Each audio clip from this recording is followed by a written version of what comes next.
Hello guys, konting trivia lang dito sa nangyari sa airgun ko.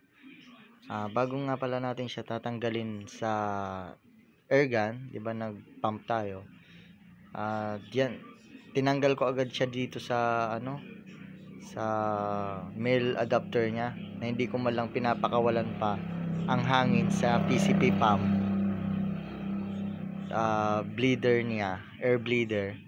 So ang nangyari, yun, pumutok yung ano niya, yung foam niya, foam filter sa loob. So bago natin siya tatanggalin talaga sa airgun,